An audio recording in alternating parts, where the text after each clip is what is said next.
하고 자기를 긍정하는 말은 이해가 될 것 같아요. 그런데 자기를 부인하고 자기 십자가를 지고 나를 좇으라 하신 예수님은 정말 힘든 말씀을 하셨다고 생각해요. 정말 어려워요. 예수님이 이렇게 어려운 말씀을 우리들에게 하신 걸까요?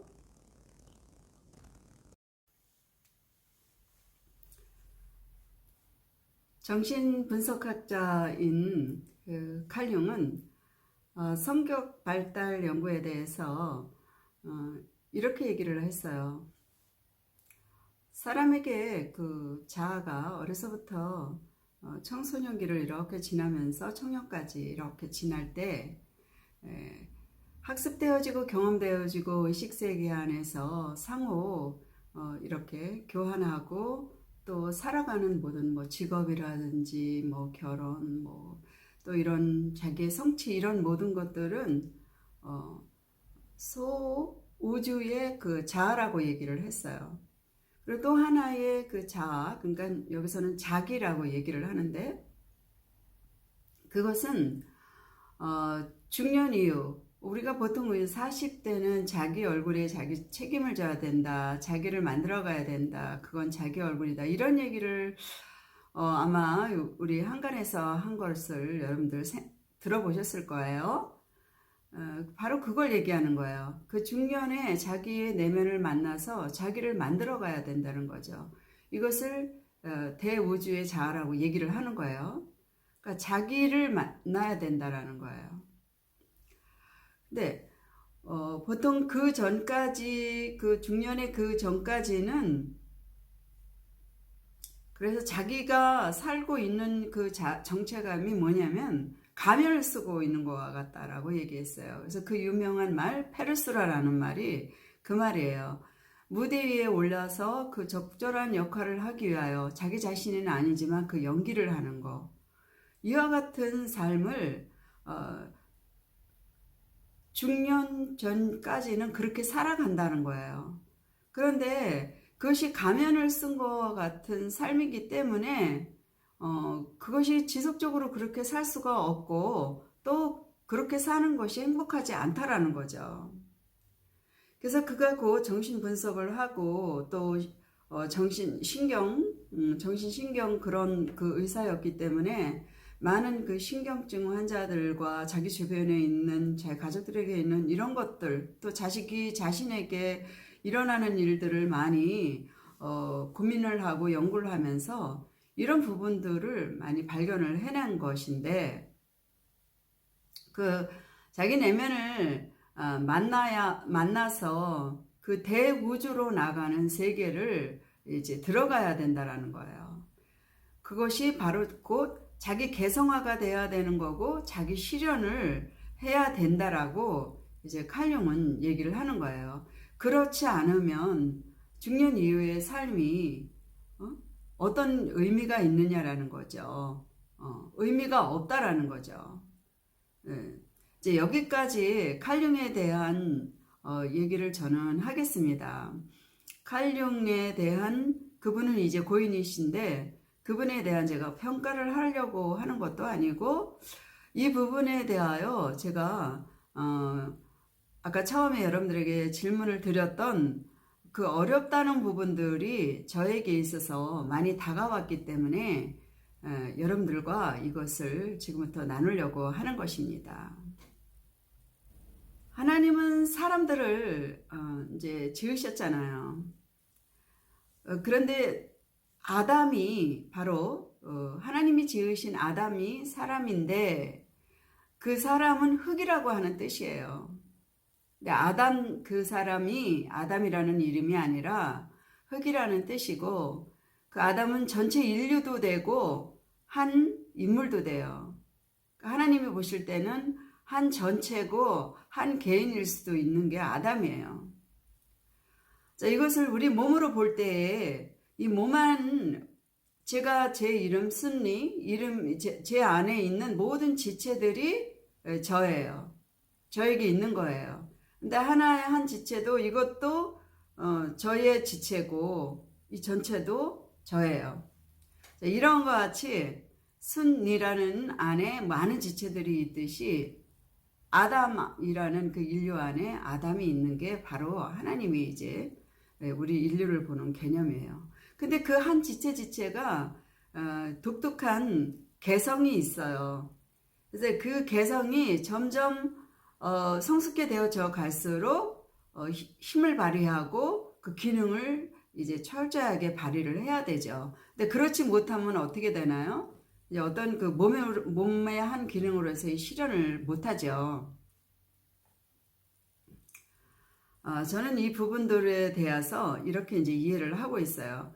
그래서 전체적으로 자기가 이 몸의 부분들이 개성화되고 해야지 이제 몸이 하고자 하는 것들을 실현을 해야 되는 거예요. 근데 우리 사람들이 자꾸만 누구와 다른 것에 대해서 이제 못 견뎌 하고 또 아니면 누구보다 자꾸 높아지려고 하는 것들 때문에 또 이제 문제를 일으켜요. 이제 이런 것들이 뭐냐면 자꾸 비교하고 시기하고 또 그러다 보면 원망이 되고 질투가 나오고 또 그러다가도 안 되면 싸우고 또 그것도 또 결국은 안 되면 우울하고 이제 낭망하고 그리고 또 어때요? 참 힘들어지죠. 이게 바로 칼링이 말하는 소우주의 단계예요. 소우주에서는 이러한 일들을 많이 한다는 거야. 그래서 이런 것들이 내가 내 안에서 자주 일어나면 아직도 나는 소우주의 단계에 있구나 라고 생각하실 수 있다라는 거예요. 사실 대우주적인 그런 자아가 발달되어 있으면 그런 자기 실현을 하고자 하는 것이 소우주적인 데서 벗어나 있으면 다른 생각을 하게 되죠. 예를 들어서 교회가 지금 많이 이제 이렇게 나뉘어져 있잖아요. 여러 파로. 그래서 교회는 그리스도의 몸이라 그러는데 많이 나눠져 있어요. 교파들이. 이것이 바로 어디서 일어나냐? 소우주적인 일에서 일어난 거라고 저는 봐요. 그러니까 코끼리 한 마리를 놔두고 이 부분을 만진 사람은 이 말하고 저 부분을 만진 사람은 저 말하고 이러한 격이 돼버리는 거죠. 그러니까 소우주적인 거예요. 그래서 다시 성경으로 제가 돌아가서 보자면 누구든지 나를 따라오려면 자기를 버리고 날마다 자기 십자가를 지고 나를 따르라 이런 말씀이 이제 마태, 마가, 누가 복음에서 다 나오는 말이에요. 근데 이 말씀이 어디서 나온 말이냐면 예수님이 제자들을 다 데려다 놓고 주는 그리스도시요 살아계신 하나님이다 라는 그러한 그 고백이 나올 때까지 나는 누구냐, 나를 누구라고 생각하느냐, 또 사람들은 나를 누구라고 생각하느냐, 이 질문을 한 데서 나온 그 이후에 이제 말씀하신 거예요. 나를 따르려거든 자기를 부인하고. 그러니까 사람들이 여러 가지로 평가하는 예수님, 결국은 예수님에 대해서 예수님의 진정한 그 정체를 알지 못했어요. 그리고 나서 베드로에게 하나님이 감동하셔서 예수님이 누구인가를 밝히게 한 이후에 이 말씀을 하신 거거든요.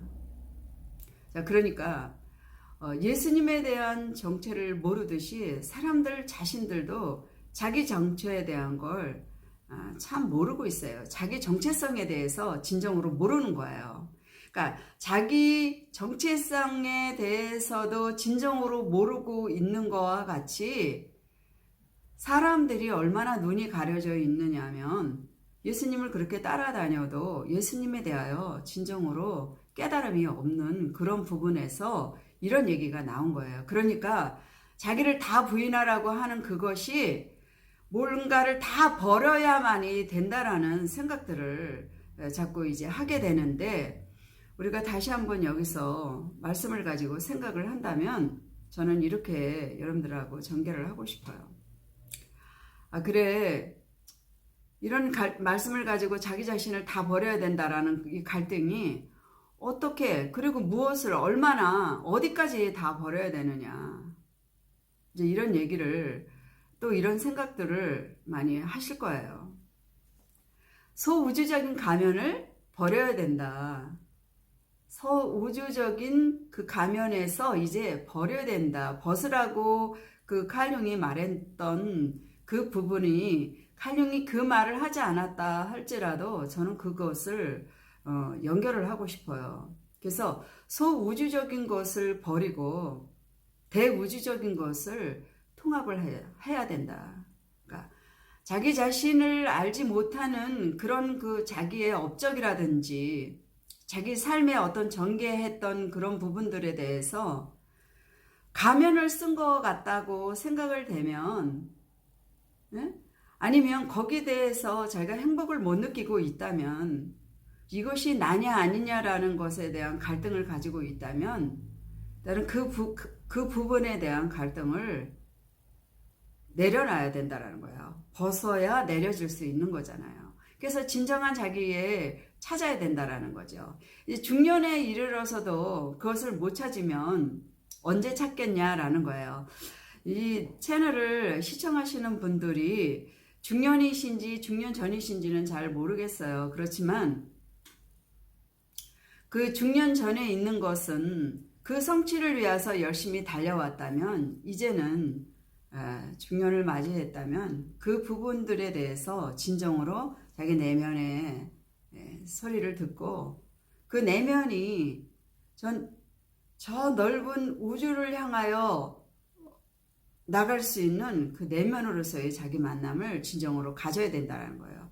이것이 바로 뭐냐면 예수 그리스도께서 말씀하신 새롭게 태어남이라고 저는 봅니다.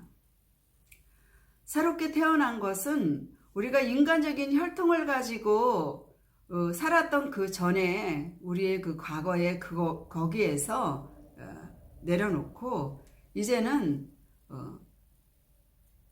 전체 그 대우주적인 예수 그리스도 주는 그리스도시요 살아계신 하나님의 아들이십니다라는 이곳에서 새롭게 우리가 태어나야 된다라는 거예요.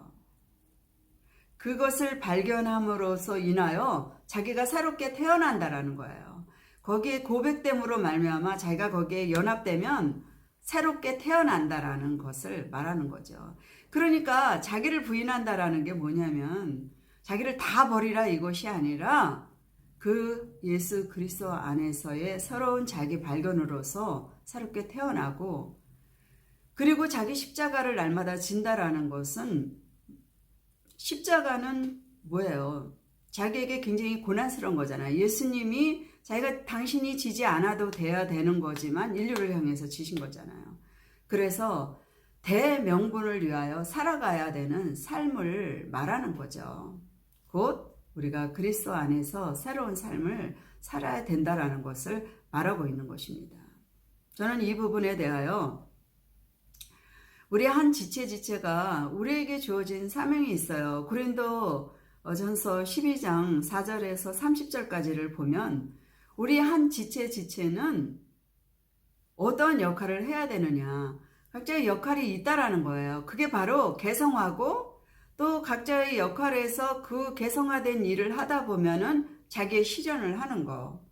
그러니까 어떤 사람이 이것을 비교하고 저것을 비교하고 너는 더 중요한 것이냐 또 나는 덜 중요한 것이냐 이 비교를 하지 말고 개성화되어진 그러니까 자기가 지금 하는 일에 대하여 내가 최선을 다하고 예수 그리스도의 영광을 나타내고 그 일들에 참여를 한다면 그것이 바로 곧 자기를 부인하고 자기의 십자가를 날마다 지는 삶이라고 저는 생각하는 거예요. 물론 칼융은 뭐 거기까지 이르렀는지 안 이르렀는지 잘 모르겠어요. 근데 저는 이제 성경을 이렇게 한번 접근을 해보는 것입니다. 교회가 그리스도의 한 신부라고 얘기를 해요. 근데 우리는 지금 이제 교회가 다 이렇게 여러 가지 파로 나뉘어져서 힘들어 하지만 사실 요한계시록에 보면은 7교회가 나와 있어요. 그 7교회가 뭐 다 합쳐라 이렇게 말씀하신 데는 없더라고요. 그래서 우리가 각자의 개성과 각자의 그 실현을 하고 있다면 저는 그 부분에 대해서 그냥 긍정적으로 봅니다. 바로 성령으로 우리를 하나가 되게 하시는 그 부분은 하나님의 이제 하시는 일이잖아요. 우리에게 성령을 통하여서 각자에게 주어진 지체대로의 그 사명을 다 감당하간다면 그리스도의 온전한 한 몸을 이룬다는 그 성령의 역할을 우리는 믿고 그대로 실행을 하면 되겠죠. 예수 그리스도께서는 이렇게 자기를 부인하라고 우리들에게 요구하셨듯이 자신도 자기를 철저히 부인하셨어요. 그래서 이 땅에 오시고 하늘의 영광을 버리시고 그것이 자기를 비운 거잖아요. 그리고 종처럼 그리고 죄인처럼 겸손하게 하나님의 뜻을 따라서 십자가를 지셨어요. 자, 그렇게 했듯이 우리가 어떤 한 기계의 그런 한 기계를 이제 비유를 해서 보자면 한 기계가 참 미끈하고 또 근사하고 크든지 작든지 있어요. 근데 거기에는 한 그냥 통으로만 된 것이 아니라 부품이 다 조각조각 하나의 부품이 정교하게 다 맞춰져 있다라는 거예요.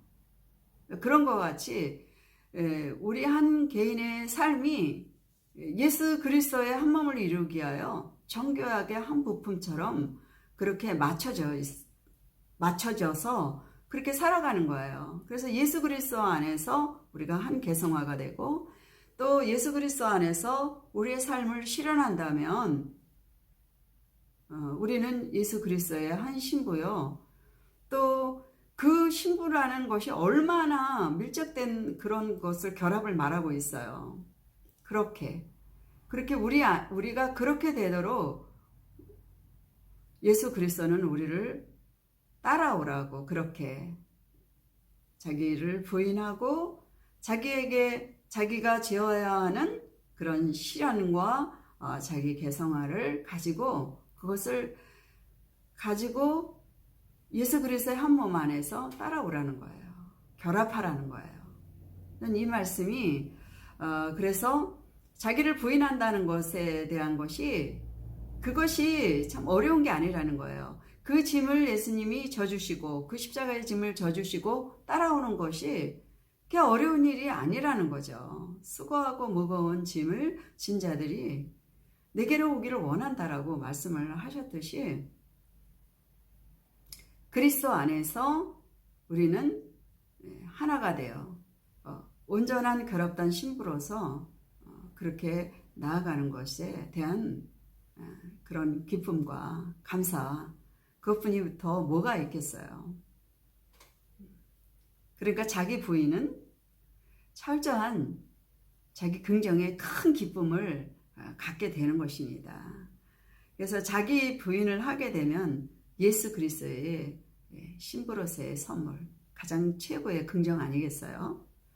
오늘은 여기까지 여러분들에게 말씀을 같이 나누고 또 지금까지 시청해 주신 여러분들에게 감사를 드리고 다음에는 또 다른 좋은 영상을 가지고 여러분들을 만나겠습니다. 감사합니다.